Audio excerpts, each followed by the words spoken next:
তো জাপান লাইফটা কেমন? এটা যদি আমি এক কথায় প্রকাশ করতে যাই, তাহলে বলতে হবে যে জাপান লাইফটা অনেক কঠিন। এটা সবার জন্য না। তবে জাপান লাইফটা যদি আপনি মানায় নিতে পারেন, তো আপনার মতো সুখী কেউ না। তো জাপানে যদি আসতে পারেন, তাহলে অবশ্যই বুঝতে পারবেন আমার কথাগুলোর অনেক মর্ম। এবং জাপানের একটা সবচেয়ে খারাপ দিক কি? আপনার এখানে সবকিছুই পাওয়া যায়। অ্যালকোহল বলেন, আপনার জুয়া বলেন, আরো অন্যান্য যে খারাপ বিষয়গুলা, মানুষ খারাপ হতে যেগুলা অনেক সাহায্য করে, সেই বিষয়গুলো কিন্তু অতি সহজেই জাপানে পেয়ে যাবেন।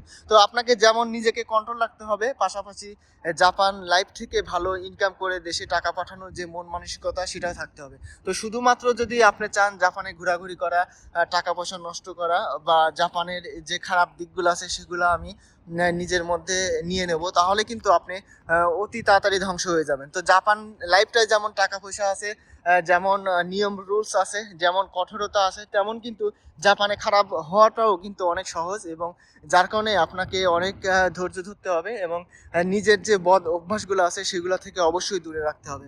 তো এরপরেও যদি আপনি ডিসিশন নিতে পারেন যে আমি জাপানে যে জীবনটাকে সেট করব, তাহলে অবশ্যই জাপান আপনাদের জন্য স্বাগতম। আসসালামু আলাইকুম, হ্যালো লিসেনার, সবাই কেমন আছেন? আশা করি সবাই আল্লাহর রহমতে ভালো আছেন। তো চলে আসলাম স্যাম ক্যামেরা একটা নতুন ভিডিওতে, নতুন একটা জায়গাতে আপনাদের সবাইকে স্বাগতম। তো জাপান সম্পর্কে যারা অজানা তথ্য পেতে চান, অবশ্যই আমার চ্যানেলটা সাবস্ক্রাইব করে রাখবেন, কারণ জাপান সম্পর্কে অনেক ইনফরমেশন কিন্তু আমি দিয়ে থাকি। আর এই ধরনের তথ্য, এই ধরনের ইনফরমেশন আপনি কিন্তু খুব কম চ্যানেলে পাবেন। তো আমি থাকি নারিতা চিবাতে। নারিতা যে এয়ারপোর্ট আছে, এয়ারপোর্টের খুব কাছেই। আপনারা যারা জাপান আসতে চান, জাপান সম্পর্কে আপনাদের বিভিন্ন মতামত থাকতে পারে, সেগুলো কিন্তু আমাকে জানাবেন। আমি চেষ্টা করব সেগুলা আপনাদের সামনে সঠিক তথ্য তুলে ধরার জন্য। আর আমার ইনফরমেশনে যদি কোনো ভুল হয়ে থাকে, অবশ্যই জানাবেন, সেটাও আমি সংশোধন করার চেষ্টা করব। তো আজকে ভিডিওটা হবে যে জাপান সম্পর্কে, আসলে জাপান লাইফটা কেমন। আমি কিন্তু অনেক দিন ধরে জাপানে বসবাস করি, যার কারণে কিন্তু জাপানের একটা অভিজ্ঞতা আমার মধ্যে বিদ্যমান। তো জাপান লাইফটা আসলে কেমন, এই সম্পর্কে আপনি যদি পুরোপুরি জানতে চান, তাহলে কিন্তু অবশ্যই কিন্তু আপনার জাপানে আসতে হবে। তো আমার পাশে দেখতেছেন, এটা হচ্ছে জাপানের নারিতায় অবস্থিত। এটা হচ্ছে ন্যানোকা রিভার। তো এই রিভারের পাশ দিয়ে কিন্তু অনেক সৌন্দর্য একটা জায়গা, যদিও এটা কোনো পর্যটক এরিয়া না, তবে এখানে কিন্তু বিভিন্ন ধরনের পাখি এবং এই যে ছোট যে নালা দেখতেছেন, এখানে বিভিন্ন ধরনের মাছ পাওয়া যায়। তো সব বিষয় সম্পর্কে আলোচনা করব, এবং জাপানের লাইফ সম্পর্কে আজকে আপনাদের একটা ধারণা দেবো। তো আর দেরি না করে চলুন সবাই একসাথে ভিডিওতে ঝাঁপিয়ে পড়ি। যারা নতুন আছেন তারা অবশ্যই সাবস্ক্রাইব করে রাখবেন। তো চলুন সবাই একসাথে ভিডিওতে ঝাঁপিয়ে পড়ি। তো সুন্দর একটা পরিবেশে আমি আছি এখন। এই সুন্দর পরিবেশের কিন্তু অনেক ইনফরমেশন বিভিন্ন বোর্ডে এখানে দেওয়া আছে। এখানে কি কি পাখি যাওয়া আসা করে, এখানে কিন্তু একটা ইনফরমেশন লিস্ট। বিভিন্ন ধরনের বক দেখতেছেন, পাখি দেখতেছেন, এগুলা কিন্তু এখানে যাতায়াত করে। তবে এখানে স্থায়ীভাবে বসবাস করে এই যে হাঁসটা, এটা আমাদের দেশেও কিন্তু থাকে। এখানে সুন্দর একটা বিষয় কি, এখানে ইংরেজি দিয়ে লেখা আছে। তো জাপানের যেসব এলাকায় পর্যটকের জন্য আর কি, সেই সব এলাকায় বেশিরভাগ জিনিসই এখন ইংরেজিতে অনেক কিছু দেওয়া থাকে। তো এখানে বিভিন্ন ধরনের পাখি দেখতে পাবেন, যেগুলা কিন্তু এখানে শীতের সময় বিশেষ করে প্রচুর আসে, এবং শীত ছাড়াও কিন্তু এই যে বেলে হাঁস যেটা বলি, সেগুলা কিন্তু এখানে দেখা যায়। তো জাপানের এই সৌন্দর্যগুলা উপভোগ করতে হলে, জাপান লাইফটা আর অনুভূতিটা ফিল করতে হলে, জাপানে কিন্তু আপনার আসতে হবে। যতই ভিডিও দেখেন, আপনার কিন্তু এটা শুধু আকাঙ্ক্ষাই বাড়বে। তো পাশাপাশি পাশ দিয়ে কিন্তু সুন্দর সুন্দর বড় বড় শোরুম আছে, যেগুলা গাড়ি বিক্রি হয়, এবং ওখানে একটা ওয়ান্ডার ডেস্ক আছে, যেখানে সেকেন্ড হ্যান্ড অনেক প্রোডাক্ট বিক্রি হয়। তো সেকেন্ড হ্যান্ড প্রোডাক্ট সম্পর্কে এর আগেও আপনাদের অনেক ভিডিও বানাইছি। এই জিনিসগুলো কিন্তু আসলেই অনেক চমকে দেয়, যে এমন একটা ব্যয়বহুল শহরে থাকি, সেখানে কিন্তু অনেক সস্তা দামে অনেক কিছু পাওয়া যায়। তো এ ধরনের ভিডিও পেতে অবশ্যই কিন্তু আমার চ্যানেলটা সাবস্ক্রাইব করে রাখবেন, যারা জাপান সম্পর্কে আগ্রহী আছেন। এবং জাপান সম্পর্কে যারা জানতে চান, জাপানে আসতেই হবে এমন কিছু না, জাপানে না এসেও কিন্তু আপনি জাপান সম্পর্কে অনেক তথ্য পেতে পারেন আমার ভিডিওর মাধ্যমে। জাপানের এই ন্যানোকা রিভার এখন বর্তমানে প্রায় শূন্যতা বিরাজ করতেছে, কারণ এই পাশ দিয়ে প্রচুর পরিমাণে ঘাস ছিল, আর এই সাইড দিয়ে কিন্তু প্রচুর পরিমাণে জঙ্গল ছিল, কাশফুল ছিল। তো এখন শীতের মৌসুম, যার কারণে কিন্তু সেরকম আর দেখা যাচ্ছে না। আর এগুলা নিয়মিত জাপানিজরা পরিষ্কার করে, যার কারণে এগুলা আপনি সবসময় দেখতে পাবেন না। এবং কি বিভিন্ন ধরনের ফুল রোপণ করে, ঘাস রোপণ করে, যেগুলা সৌন্দর্য আর একটু বাড়িয়ে দেয়। উপর দিয়ে কিন্তু একটা ব্রিজ আছে, যে ব্রিজটাও কিন্তু অনেক সুন্দর, আনকমন একটা ব্রিজ। তো আমরা পাশ দিয়ে হেঁটে যাব এবং জাপান সম্পর্কে অনেক আলোচনা করব। তো যারা জাপান আসতে চান, জাপানের বিভিন্ন ভিসা প্রসেস, আমি অনেকেই শুনি যে জাপানে আসার সময় অনেকেই প্রতারিত হচ্ছে বর্তমানে।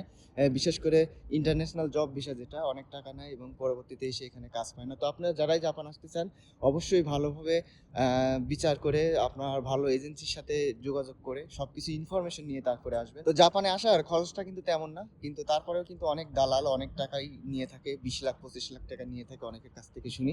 তো জাপান আসাটা খুব ইজি। আপনার বিশেষ করে জাপান যে ভিসাতে আসেন আপনার কিন্তু ভাষাটা লাগবে বেসিক। তো ভাষা শিখে আসার চেষ্টা করবেন, আর যদি ভাষা না শিখে অনেকে আসতে পারে, তবে তাদের লাইফটা কিন্তু অনেক কঠিন হয়। এখানে আসার পর কিন্তু ভাষা শিখতে হয়, কারণ জাপানিজরা ইংরেজিটা সেরকম বোঝে না, অ্যান্ড বর্তমান যে জেনারেশন সেটা অনেকটা ইংরেজিটা শিখতেছে। কিন্তু আপনার কোম্পানিতে বা বিভিন্ন সেক্টরে সেখানে কিন্তু বেশিরভাগই কিন্তু বৃদ্ধ লোক, আপনার বয়স্ক লোক, যার কারণে কিন্তু আপনারা এই যে জাপানিজ ভাষা ছাড়া কিন্তু আপনারা অন্য কোনো বিষয় ভাষা জানলেও কিন্তু সেটার কোনো উপকার হবে না। তো জাপানে আসতে চাইলে অবশ্যই কিন্তু ভাষাটা শিখে আসার চেষ্টা করবেন। বেসিক N4 N5 এটা কিন্তু শিখে আসলে আপনার কিন্তু জাপান লাইফটা অনেকটা সুবিধা হবে। তো আমি জাপানে বসবাস করার অনেক দিনই হয়ে গেল। তো এর মাঝে আপনাদের কিছু ইনফরমেশন দিতে চাই। প্রথম হচ্ছে কি, জাপান লাইফটা আসলে কেমন। জাপান লাইফটা আপনার এক কথায় বলতে গেলে জাপান লাইফটা আপনার অনেকটা কঠিন, যদি আমি বলি এটা ভুল হবে না। তো প্রথম প্রথম আপনি যখন জাপানে আসবেন তখন কিন্তু আপনার সবকিছু উল্টাপাল্টা লাগবে, কারণ কি আমরা বাংলাদেশি বা অন্যান্য দেশে যারা থাকি তাদের যে লাইফ স্টাইল বা তাদের যে পরিবেশ, যেরকম বিভিন্ন অভ্যাস, সেই অভ্যাসের সাথে কিন্তু আমরা মানায় নিতে পারি না। আর জাপানের লাইফটার সবকিছুই আলাদা। প্রথমত দেখেন, এই সুন্দর সুন্দর যে বাড়িঘর আছে, আশপাশে কত বাড়িঘর আছে, কোনো বাড়িতে কোনো লোক দেখবেন না, আপনার আশপাশে বাচ্চা কাচ্চাও দেখবেন না। এই একটা অদ্ভুত একটা অনুভূতি। কারণ কি, এত সুন্দর সুন্দর বাড়ি, ফলের গাছ আছে, ফল খাওয়ার লোক নেই। আপনার রাস্তার পাশ দিয়ে কত সুন্দরভাবে পরিষ্কার পরিচ্ছন্ন করে রেখে দিয়েছে, কিন্তু আপনার কোনো লোকজনকে দেখতে পারবেন না। সকালবেলা কিছু লোক হয়তো বা দেখা যায় যারা দৌড়াদৌড়ি করে। এমনকি জাপানিজরা কিন্তু প্রচুর ব্যায়াম করে, এই জন্য দেখেন এই যে নদীর পাশ দিয়ে কিন্তু সুন্দর রাস্তা করে দেওয়া আছে, এই দিক দিয়ে কিন্তু প্রচুর পরিমাণে লোক মাঝে মাঝে কিন্তু ব্যায়াম করে, এমনকি দিন রাত প্রায় সময় দৌড়াদৌড়ি করে। তো এই একটা তাদের একটা হেলদি, তাদের শারীরিক একটা বিষয়, তারা কিন্তু এটা খুব সুস্থতা থাকার জন্য বিভিন্ন ধরনের আহ, উপায় অনুসন্ধান করে। বিশেষ করে খাবারের ক্ষেত্রে জাপানিজরা কিন্তু অনেক উন্নত মানের খাবার খায়, পরিষ্কার পরিচ্ছন্ন খাবার খায়। যে রাস্তাঘাটে পড়ে থাকা কোনো খাবার তারা স্পর্শ করবে না, বিশেষ করে গাছের ফলও যদি হয় সেটা। তো জাপানিরা সবসময় চেষ্টা করে যে সুন্দরভাবে খাওয়া দাওয়ার কারণে, যার কারণে তাদের শারীরিক অবস্থাটা অনেক ভালো থাকে। তবে জাপানিজ যে খাবারগুলো, এই খাবারগুলো কিন্তু হালাল খুব কম, কারণ তারা শুকুরের চর্বি, গোস্ত, আপনার বিভিন্ন ধরনের মদ, তারপরে আপনার আরো অন্যান্য যে প্রাণী আছে, গরু, মহিষ, যাই হোক, এগুলারও কিন্তু যদি আপনার ইসলামী নিয়ম অনুসারে এগুলা প্রসেস না করা হয় তাহলে কিন্তু এগুলো হারাম। তো জাপানে এসে কিন্তু অনেকে এই ভুলগুলাও করেন, যে জাপানে আপনারা আসার পর কি করেন, প্রথমত আহ, মনে করেন যে গরুর গোশত এটা তো হালাল খাই, তবে এটা কিন্তু হালাল হবে না যতক্ষণ না সেটা আল্লাহর নামে জবাই করা হবে। তো জাপানে যারা ইসলামী নিয়ম কানুন মেনে এইগুলা চলতে চান তাহলে কিন্তু এই জিনিসগুলো অবশ্যই ফলো রাখবেন। তো জাপানের নিয়ম রুলস গুলাও কিন্তু অনেক কঠিন, বিশেষ করে জাপানের রাস্তাঘাটের বিভিন্ন নিয়ম রুলস আছে। জাপানের রাস্তাতে আপনি যখন চলাচল করবেন সরাসরি কিন্তু আপনি রাস্তা পার হতে পারবেন না। রাস্তা সরাসরি পার হতে পারবেন না, কারণ জাপানে বিভিন্ন ধরনের সিগন্যাল থাকে, সেই সিগন্যালের অপেক্ষা করতে হবে। তো আমি যখন জাপানে প্রথম প্রথম আসছি তখন কিন্তু এই যে রাস্তার সামনে যা সাইকেল নিয়ে দাঁড়ায় রাখছি, মনে করেন যে 3 মিনিট 2.5 মিনিট দাঁড়ায় থাকতে হয়, তারপরে যখন সিগন্যাল দেয় তখন কিন্তু আপনার রাস্তাটা পার হতে হবে। তো এই যে একটা বিরক্তকর বিষয়, এই জিনিসটা কিন্তু অনেক কষ্ট লাগে প্রথম প্রথম। তো এখন মনে হয় কি, না ঠিক আছে, এটা কোনো বিষয় না। এই যে একটা অভ্যাসে রূপান্তরিত হয়েছে, যার কারণে কিন্তু এই জন্য আপনারা জাপানে আসলে অনেকটা বিরক্ত লাগবে প্রথম প্রথম। তারপরে জাপানের যে পরিষ্কার পরিচ্ছন্নতার একটা বিষয়, যে আপনি জাপানে একটা চকলেট খাচ্ছেন, চকলেট খাওয়ার পর আপনি কিন্তু ওই খোসাটা বা একটা আপনি ড্রিঙ্কস করলেন, ক্যান খাইলেন, ওইটা কিন্তু আপনি যেখানে সেখানে ফেলতে পারবেন না। দেখেন এখানে নদীর ধার, কিন্তু আশপাশে কিন্তু কোনো ময়লা নাই। পানিতে বলেন, আপনার আশপাশে বলেন, কোনো জায়গাতে কোনো ময়লা নাই। কারণ কি, এটা একটা খুব গুরুত্বপূর্ণ অপরাধ জাপানে। বিশেষ করে বন জঙ্গলেও আপনি যদি কোনো ময়লা ফেলেন তাহলে কিন্তু আহ, তার জন্য জরিমানা দিতে হবে। তবে এগুলা আপনাকে কিভাবে শনাক্ত করবে এগুলো জাপানিজরাই ভালো জানে। বিভিন্ন জায়গায় হাইট ক্যামেরা থাকে, যার কারণে কিন্তু আপনি এগুলা শনাক্ত হতে পারেন। তো এই রুলস গুলা, এই নিয়মগুলা জাপানিজ লাইফটা যেরকম কঠোর করে, সেমনই কিন্তু আপনার এটাকে অনেক সুন্দরভাবে একটা কাঠামোর মধ্যে দাঁড়াতে সাহায্য করে। তো জাপানের এই নিয়ম গুলা কঠিনের মধ্যে কিন্তু অনেকটা শান্তি আছে। এই শান্তিগুলা খুঁজতে হলে আপনার কিন্তু জাপানিজ যে কালচার, জাপানিজ যে নিয়ম রুলস, এগুলো অবশ্যই মেনে নিতে হবে। তো আমার সামনে দিয়ে দেখেন একটু পরপরই কিন্তু প্লেন যাচ্ছে।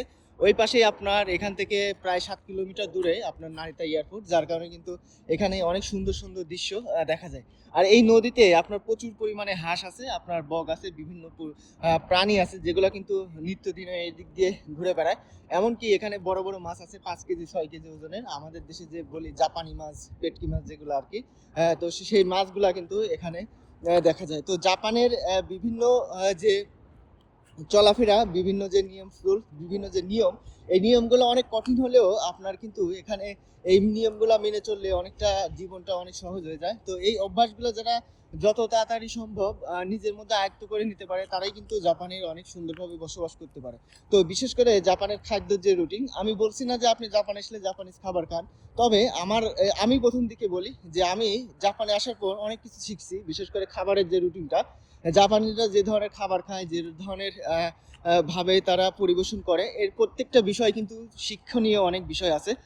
আমিও কিন্তু এখন অনেকটাই সেরকম হয়ে গেছি যে খাবারে কোনটা ক্ষতিকর দিক, কোনটা ভালো দিক, এই জিনিসটা অনেকটাই বুঝি, যার কারণে কিন্তু এখন আমি আজে বাজে কোনো খাবার বা কোনো কিছু সেরকম ভাজা পোড়া বা জাপানিজরা এগুলো খায় প্রচুর, তবে জাপানিজ যে কালচার থেকে আমি এগুলা থেকে অনেক কিছু শিখছি, যার কারণে আমি কিন্তু এখন দেশীয় খাবার খাওয়ার পরেও অনেক চিন্তা ভাবনা করে খাই যে কোনটা ক্ষতিকর, কোনটা আমার শরীরের জন্য ভালো। আর এই জন্য কিন্তু জাপানিজরা শরীরটা অনেক সুন্দরভাবে থাকে, তারা সবসময় চায় এইভাবে সুন্দরভাবে জীবনযাপন করার জন্য। জাপানের এই বাড়িগুলা দেখলেই আপনি মনে করবেন যে এগুলা আসলে কি বাড়ি নাকি কোনো কার্টুন। আসলে এরকমই লাগে, জাপানের যে অ্যানিমেশন তৈরি করে যেভাবে জাপানিজরা, তো জাপানের বাড়িঘরও কিন্তু ঠিক সেরকমই হয়। চারিপাশের যে আবহাওয়ার সিস্টেমটা, পাশাপাশি আকাশে দেখেন আবার যাচ্ছে একটা প্লেন, তো এই যে আবহাওয়া এবং পরিবেশ প্রত্যেকটা জিনিসের সাথে মিল রেখে কিন্তু জাপানিজ বাড়িঘর তৈরি করা হয়, যার কারণে জাপানিজ বাড়িগুলোও এত সুন্দর লাগে। হ্যাঁ, এখন আপনি বলতে পারেন যে জাপান এতটা সুন্দর, এতটা পরিষ্কার, এতটা নিয়মতান্ত্রিক, তো জাপানিজরা কি অপরাধ করে না, বা জাপানিজরা কি আপনার দুর্নীতি করে না? হ্যাঁ, এরকমও আছে। তবে একটা বিষয় মনে রাখবেন যে একটা জাতির মধ্যে যখন 90% লোক ভালো হয় বা নিয়ম রুলস মানে, তখন এই 10% লোক যদি সেটা নাও মানে, তাহলে কিন্তু সেটা চোখে পড়ে না বা সেটা কিছু কিছু যায় আসে না। তো জাপানে বেশিরভাগ মানুষই নিয়ম রুলস মেনে চলার চেষ্টা করে, যার কারণে কিন্তু জাপানে আপনার এই যে যারাই খারাপ লোক আছে বা যারাই নিয়মতান্ত্রিক ভাবে চলাফেরা করে না, তো সেই জিনিসটা সেরকম চোখে পড়ে না, করলে পরেও খুব কম, যার কারণে সেরকম একটা সমস্যা হয় না। তো প্রত্যেকটা বিষয় কিন্তু এরকম নিয়মতান্ত্রিক ভাবে চললে একসময় কিন্তু সেটা সুন্দর একটা কাঠামোর মাধ্যমে সেটা পরিশোধিত হয় এবং একটা দেশের নীতি নিয়ম সবকিছু কিন্তু পরিবর্তন হয়। তো আমাদের দেশগুলোতেও যদি আমরা সেরকম নিয়মতান্ত্রিক ভাবে চলাফেরা করার চেষ্টা করি, তাহলে কিন্তু একসময় দেখবো আমরাও কিন্তু সেরকম একটা উচ্চ পর্যায়ে চলে যাব এবং আমাদের জীবন গঠনটাও অনেক সুন্দরভাবে রূপান্তরিত হবে। এখানে দেখেন জাপানিজ নতুন একটা বাড়ি করতেছে, তো জাপানিজ এই বাড়ি না শুধু, বিভিন্ন মার্কেট, বিভিন্ন দোকান যেখানেই করুক, একটা জিনিস আমি খেয়াল করছি, সেটা হচ্ছে কি তারা আড়াল করে দেয়। মানে আপনাকে দেখতে দেবে না ভিতরে কি কাজ করতেছে, এভাবে তারা পর্দার মাধ্যমে দোকানপাট যেটারই মেরামত করুক সেগুলো আড়াল করে দেয় এবং তার ভিতরে যায় তারা কাজ করে, এবং এগুলো কিন্তু খুব অল্প সময় লাগে, আপনার অল্প সময়ের মধ্যে একটা বাড়িটা তারা সুন্দরভাবে কাঠামো করে। কত সুন্দরভাবে চাল দিয়ে রাখছে, দেখলেও মনে হয় কি এগুলো অনেক কম দামি বাড়ি, তবে এগুলা কিন্তু অনেক লাখ লাখ টাকা খরচ করে এই বাড়িগুলা দেয়। অনেকেই থেকেই শোনা যে 70 লাখ 80 লাখ টাকা একটা সর্বনিম্ন বাড়ি করতে কিন্তু এরকম খরচ হয়। তো জাপানের মধ্যে কিন্তু আগের যে কালচারের যে বাড়িগুলো ছিল সেই বাড়িগুলো আর দেখা যায় না, এখন বেশিরভাগই কিন্তু এরকম মডার্ন স্টাইলের বাড়ি এগুলা কিন্তু এখন দেখা যায়, যেগুলা ইউরোপ আমেরিকান অনেক জায়গাতেই কিন্তু এগুলা বিদ্যমান। তো জাপানে যারা প্রথমত আসতে চান তাদের মানসিক চিন্তাধারা একটু পরিবর্তন করতে হবে। তারা প্রথমত যে চিন্তাধারা পরিবর্তন করবেন সেটা হচ্ছে আপনার নিজের যে অভ্যাসগুলা, সেই অভ্যাসগুলা বাদ দিতে হবে। তো আপনারা যদি জাপান এসে নিজেকে পাল্টাতে না পারেন, নিজের যে অভ্যাসগুলা, যে কুরুচিগুলা সেগুলা যদি পরিবর্তন করতে না পারেন, তাহলে কিন্তু জাপান লাইফটা আপনার অনেকটা কঠিন হবে। এখানে কেনাকাটা থেকে শুরু করে অনেক কিছু, আমি মার্কেটে যখন যাই দেখি কি ওখানে মনে করেন আপনি 1 কেজি, এখানে তো কেজি ভাও কোনো কিছু পাওয়া যায় না সেরকম, বেশিরভাগই কিন্তু পিস পিস, মনে করেন 5 পিস আলু 200 ইয়েন, আপনার একটা মূলা 250 ইয়েন এরকম। তো এই মূলা, এই বেগুন, এই আলু যেগুলাই আছে ওখানে পণ্য, তো ওখান থেকে কিন্তু আপনি বিলটা নিজে নিজেই পে করে চলে আসতে পারবেন। তো এই যে নিজে নিজে পে করে চলে আসার বিষয়টা, আপনি যদি ওখান থেকে একটা নিয়ে চলে আসেন তাহলে কিন্তু আপনাকে কেউ কিছু বলবে না। কিন্তু এই জিনিসটা আপনার একটা নিজের মধ্যে চিন্তা ভাবনা করা লাগবে। যদি আমার এটা নিয়ে যায়, এটা কিন্তু চুরি হবে অপরাধ, আর এই অপরাধটা করলে হয়তোবা যদি আমাকে ধরে বা আমাকে পরবর্তীতে শনাক্ত করে, তাহলে কিন্তু আমার ভিসা ক্যান্সেল হয়ে যেতে পারে বা আমার বড় ধরনের কোনো অপরাধের জরিমানা দিতে হতে পারে। তো জাপানের এই বিষয়গুলা দেখে মনে হয় কি জাপানিজরা কত বিশ্বাসযোগ্য এবং জাপানিজরা কত সুন্দরভাবে কিন্তু এই প্রক্রিয়াকে তৈরি করছে। তো এভাবে একটা বিশ্বাসের উপরে কিন্তু অনেক কিছু ছেড়ে দেওয়া যায়, আবার একটা নির্ভরযোগ্যতাও কিন্তু লাগে, নিজের একটা আত্মবিশ্বাস লাগে। তো এরপরেও কিন্তু অনেক জায়গায় চুরি হয়, যে বিভিন্ন ধরনের সাইকেল, বিভিন্ন কনভেনি স্ট্রিট থেকে বিভিন্ন কিছু চুরি হয়, যার মাধ্যমে কিন্তু অনেক জায়গায় কিন্তু ধরা খায়, এবং যারা ধরা খায় তাদের জীবনটা কিন্তু শেষ। তাই অবশ্যই কিন্তু এগুলা থেকে অবশ্যই সতর্ক থাকতে হবে। এবং জাপানে একটা জিনিস কি, আপনার সব জায়গাতেই কিন্তু অ্যালকোহল পাবেন, বিশেষ করে ছোটোখাটো যে দোকানগুলো আছে, তো অ্যালকোহল জাতীয় এমনকি 100 ইয়েনেও কিন্তু অ্যালকোহল পাওয়া যায়। তো এই জিনিসগুলা অনেকই খারাপ, কারণ কি ছোট ছোট বাচ্চারা আছে যারা, এবং যারা আমাদের দেশ থেকে আসে, অন্যান্য দেশ থেকে, তারা কিন্তু সহজেই এই ড্রিঙ্কস গুলা করতে পারে। তো এগুলার কিন্তু কোনো অপরাধ হয় না জাপানে। জাপানে শুধুমাত্র অপরাধ ড্রিঙ্কিং করে আপনি যদি গাড়ি চালান, তো এটা সেরকম বড় কিছু না। তো জাপানিজ যতই নিয়মটা কঠিন হোক, যতই সহজ হোক, তারপরে কিছু অনেক জিনিসটা সহজ আছে যেগুলা মাধ্যমে মানুষ খারাপ হয়ে যাওয়ার একটা প্রবণতা থাকে, বিশেষ করে জুয়া।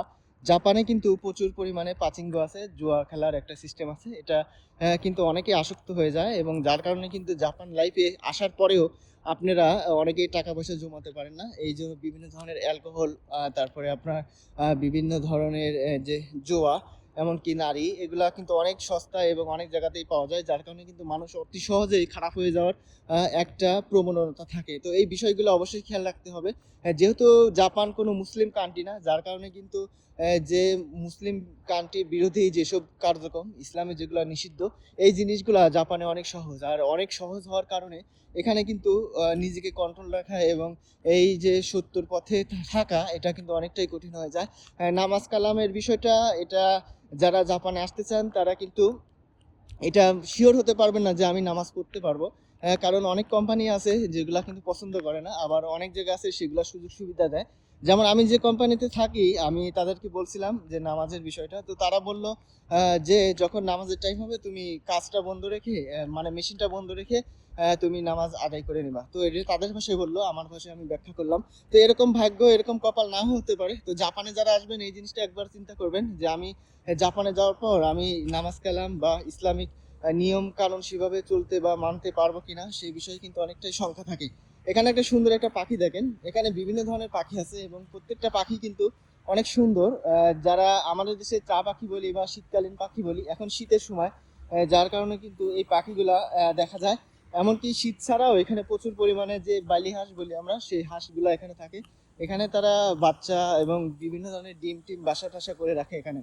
তো পরিশেষে আমি একটা কথাই বলবো যে জাপানিজ লাইফটা অনেক কঠিন, বিশেষ করে এখানে নিয়ম রুলস অনেক কঠিন। তবে জাপানে খারাপ হওয়ার যে প্রবণতা, এটা কিন্তু অনেক সহজ, আপনি অতি সহজেই খারাপ দিকগুলা বেছে নিতে পারবেন, এবং টাকা থাকলে সব কিছুই কিন্তু করা যায়, এটা কিন্তু আপনার নিজের উপর কথা। তো আপনার ব্যক্তিত্ব ঠিক রেখে জাপানে চলাফেরা করাটা যেমন কঠিন, তেমনই আপনার জাপানিজ নিয়ম কানুন চলে জাপানিজ যে পরিবেশটা, তাতে মানায় নেওয়া কিন্তু অনেক সহজ।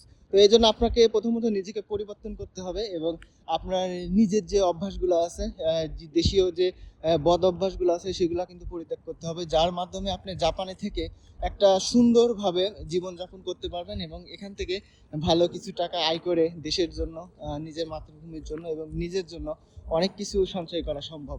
তো যারা জাপান সম্পর্কে জানেন না, তাদের একটা ভালো ইনফরমেশন দিলাম, হয়তোবা আপনাদের একটু হলেও কাজে লাগবে। তো অবশ্যই যারা জাপান আসবেন, জাপান আসার আগে এই চিন্তাগুলো ভেবে নেবেন যে আপনি আসলে জাপানে যাওয়ার পর এভাবে সুন্দরভাবে জীবনযাপন করে এভাবে নিয়ম কানুন মেনে চলতে ফিরতে পারবেন কিনা। এছাড়াও কিন্তু জাপানে বিভিন্ন ধরনের অপরাধ হয়ে থাকে, যেগুলো আমরা সাধারণত অপরাধ মনে করি না। তো এই যে বিষয়গুলো আপনি জাপানে না আসলে বুঝবেন না, আমি যতই বলি হয়তো বা ভাববেন আমি ভিডিওর ভিউ বাড়ানোর জন্য অনেক কিছু বলি। জাপান লাইফে আসার পর আপনার এর পরিপূর্ণ যে ফিলটা, সেটা কিন্তু পাবেন। তো এগুলা অবশ্যই সবকিছু জেনে নেওয়ার চেষ্টা করবেন, আপনি যে কর্মক্ষেত্রে থাকেন, যেখানে কাজ করেন, সবকিছুই কিন্তু জেনে, আমি জানি এই জিনিসটা সঠিক, তারপরেও জাপানিজ থেকে চেষ্টা করব যে আপনারা এই কাজটা কি আমি সঠিক করতেছি বা এটা কিভাবে করব, এইগুলা জাপানিজরা অনেক পছন্দ করে। যাকে বলে কাকুনিন, আপনার সুন্দরভাবে যাচাই বাছাই করে একটা কাজ করা এবং প্রত্যেকটা রুটিন মাফিক করা। আমাদের কোম্পানিতে যেমন সকাল 8টা 15-তে কাট শো করি, আবার বিকাল 5টা 15-তে কাট বের করি। তো আমি এর কাজ শেষ হয়ে যাওয়ার পরও আমি কিন্তু বসে থাকি, যখন 15 বাজে তখনই কিন্তু আপনার কার্ডটা শো করতে হয়। যদি 1 সেকেন্ড আগেও কার্ডটা শো করি তাহলে কিন্তু সেটা নিয়ে আবার রিপোর্ট হয়ে যাবে। তো আমার কাজ নেই, আমি বসে থাকবো, সমস্যা নাই, কিন্তু নিয়ম হচ্ছে কি আমি যে ঠিক টাইম মতো কার্ডটা শো করব এবং টাইম মতো কার্ড থেকে কোম্পানি থেকে বের হবো। তো এই যে নিয়ম রুলসগুলা, এগুলা কিন্তু বিরক্তকর প্রথম প্রথম মনে হবে, তবে আস্তে আস্তে কিন্তু আপনার এই জিনিসটা অনেকটা মানায় নিতে পারবেন। তো অনেক কথাই বললাম, যদি কোনো ভুল ইনফরমেশন দিয়ে থাকি ক্ষমা করবেন। তো সবাই ভালো থাকবেন, সুস্থ থাকবেন, আবার দেখা হবে নতুন কোনো এক জায়গাতে, নতুন কোনো একটা ইনফরমেশনে। তো সবাই ভালো থাকবেন, আল্লাহ হাফেজ।